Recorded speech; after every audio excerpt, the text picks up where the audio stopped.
안녕하십니까. 개발부담금 고민이십니까? 부담 남자 기부입니다. 혹시 아직도 개발부담금으로 피해를 보고 있어요? 저는 이런 주제로 좀 말씀드리고 싶습니다. 개발부담금 대행신고에 더 이상 속지 말라. 그리고 제대로 설명되지 않은 개발부담금은 믿지 마라. 이게 왜 중요하냐면 대행신고업자가 다 알아서 신고한다는 경우가 많아요. 그런 경우에 뭘 다 알아서 하는지 모르겠지만 내가 칼자루를 쥐고 대행을 맡겨야 되는 거지, 어떤 사업을 돈을 주면서 다 알아서 해준다는 건 없는 거죠. 그리고 개발부담금을 공무원이든 담당 공무원이든 대행업자든 개발부담금이 왜 그렇게 산출됐는지 설명할 수 있어야 합니다. 그런데 가만히 보면 설명하지 못하는 경우가 많아요. 왜냐면 몰라서요. 몰라서. 그래서 준비했습니다. 개발부담금 호갱되지 말자. 절대로 맡겨서는 안 되는 대행업자. 어떤 경우가 있을까요? 공무원 잘 알고, 토목개발업자 잘 알고, 본인이 다 안다고 하더라고요. 친하다. 나 그 사람하고 친해. 내가 이 지역에서 짬밥이 얼만데. 공무원하고 유대관계. 공무원하고 유대관계 있으면요, 뭐 어떤 경우인지 모르겠지만 요즘 김영란법 때문에 쉽지 않습니다. 집에 가야 돼요. 제가 현직에 있을 때도 그렇고 보면은 어떤 시청에서 담당 공무원이 그러더라고요. 업자가 저를 잘 안다고. 잘 알겠죠. 일을 이쪽에서 하면. 그리고 신고업, 대행업, 그런 걸 일을 받으려고 토목개발업자도 잘 알고 토목소장도 잘 알고, 결국은 모두가 형제자매 같아. 형제자매. 예. 그 개발부담금 대행업을 맡기려면 이제 어쨌든 아무것도 모르니까 그렇게 잘한다고 하는 사람한테 맡길 수밖에 없겠죠. 조심해야 된다는 거예요. 두 번째, 개발업자가 소개해준 업자. 자기가 다 알아서 해준다고 한다.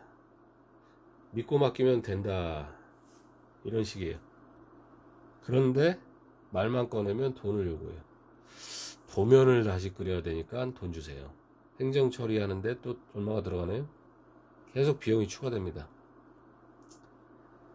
제가 상담했던 어떤 분은 대행업자가 한 달이 지나도록 아무런 성과를 못 내고 있다가 결국은 그 의뢰인한테, 토목소장한테 전화해서 자료를 달라고 이렇게 전화를 해달라고 하더라고요. 결국은 토목소장하고 모르는 사람이죠. 왜 전화를 하라고 하겠어요. 세 번째, 결국은 필수 자료 목록을 제시하지 않는다. 그 개발사업 종료 후에 제출해야 하는 개발비용 명세서가 있습니다. 명세서. 이걸 제출을 안 하면 과태료가 있는데요. 여기는 필수적으로 들어갈 내용들이 있습니다. 그런데 이런 목록 없이 본인이 다 알아서 해준대요. 근데 이 서류는 의뢰인이 갖고 있어요. 의뢰인. 뭐 의뢰인이 갖고 있을 경우도 있고 토목사무실에 갖고 있는 경우도 있고. 그런데 이런 경우에는 대행업자가 모든 키를 들고 있는 거랑 같죠. 의뢰인은 일을 주는 사람이고 어쨌든 동등하게 일을 맡기고 일을 해결하고 하는 가운데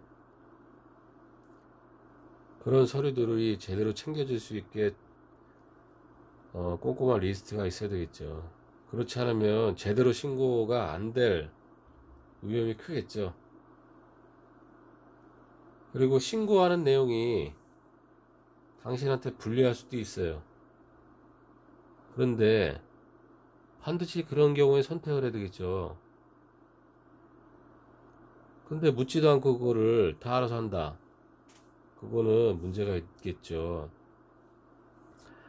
그리고 반드시 개발사업 시작 전 단계, 진행 단계, 마무리 단계 따라서 이게 개발부담금 준비하는 항목이 다 다릅니다. 그러니까 이런 항목도 설명을 해줘야 되겠죠. 네 번째, 개발비용 명세를 의뢰인에게 설명도 없이 토지시군구에 제출한다. 개발비용, 일반적으로 보면 개발비용 신고 대행을 하는 업체들이 있습니다.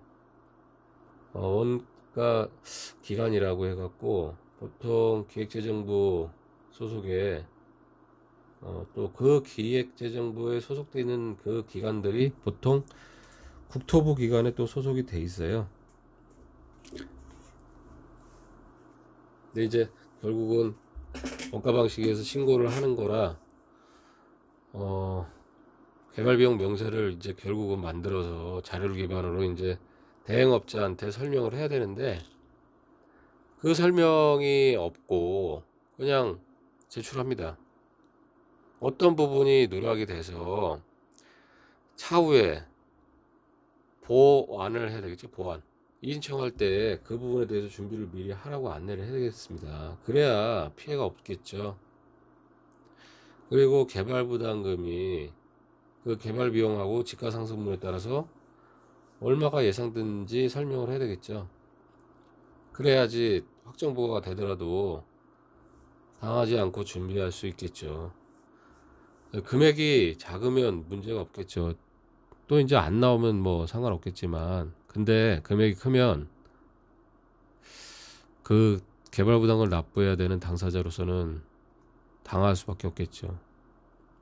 그리고 신고하는 부분에 어떤 부분이 미진해야 된다고 아까 말씀드린 대로 준비를 반드시 하라고 알려줘야 되겠죠. 그래야 그 나머지 기간 동안 준비를 할 수 있겠죠. 앞서 말씀드렸지만 호갱되지 않는 방법, 절대 맡겨서 안 되는 대행업자는 이거예요. 개발부담금 산출 금액에 대한 이유를 설명 못한다. 그냥 개발 비용만 제출하는 거예요. 개발 비용. 개발 부담금을 줄여준다고 하면서 개발 비용만 제출하면 되겠습니까? 그 산출 이유에 대해 설명을 할 수 있어야 되겠죠. 그래야 줄이는 거가 되겠죠. 개발 부담금 예정 통지가 옵니다. 개발 비용 신고하고 일정 기간 지나면 개발 부담금이 얼마 정도 된다고 시군구에서 그 통지문이 와요. 예정 금액이죠. 그러면 그 예정 금액이 어떻게 산출됐는지 뭐 공무원한테 얘기를 들어도 되겠지만 본인도 그 대행업자로서 개발 비용에 대해서 개발 부담금에 대해서 줄여준다고 했으면 설명할 줄 알아야죠. 그리고 본인이 신고한 개발 비용하고 인정받은 개발 비용하고의 차이를 설명할 수 있어야 합니다. 신고한 금액이 1억인데 인정받은 금액이 8천이라고 한다면 2천만 원은 어디 갔을까요? 그런 부분에 대해서 설명할 수 있어야 되겠죠. 그리고 당초 예상 금액하고 통지된 예정 금액하고 그 차이에 대해서 설명할 수 있어야 합니다.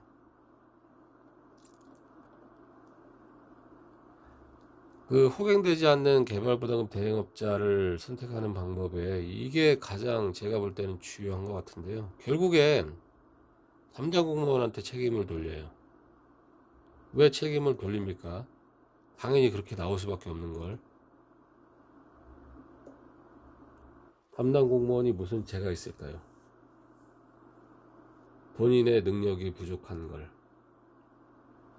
애초부터 개발부담금이 얼마 정도 나온다고 했고 그러면 그 부분에 대해서 명확히 의뢰인한테 설명을 했고요. 개발부담금 담당자가 산출 이유에 대해서 명확히 설명을 했고 그렇다면 과다 부과된 개발부담금이 왜 담당 공무원 책임이죠? 그런데도 불구하고 담당 공무원한테 책임을 돌립니다. 인청했는데 공무원이 안 받아줘요.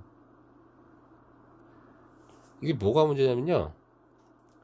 그 사업을 하는 뭐 공장, 단독, 주택, 뭐 하여튼 뭐 태양광 이런 사업별로 쟁점이 있어요. 쟁점. 그런 쟁점을 모르는 거예요. 이런 업자들은 언제부턴가 이제 전화를 안 받죠. 어차피 당신은 안 만나, 이제 안 만나는 거죠. 한 번뿐이니까 당신의 개발사업. 그러니까 결국은 뭐 먹잇감이 되겠죠. 온전히 이제 납부해야 되는 개발부담금. 이게 의뢰인한테 스트레스가 될 겁니다. 말씀드린 대로 개발부담 호갱이 되지 말아야 되겠죠. 앞서 살펴본 대로 절대 맡겨서는 안 되는 대행업자들이에요.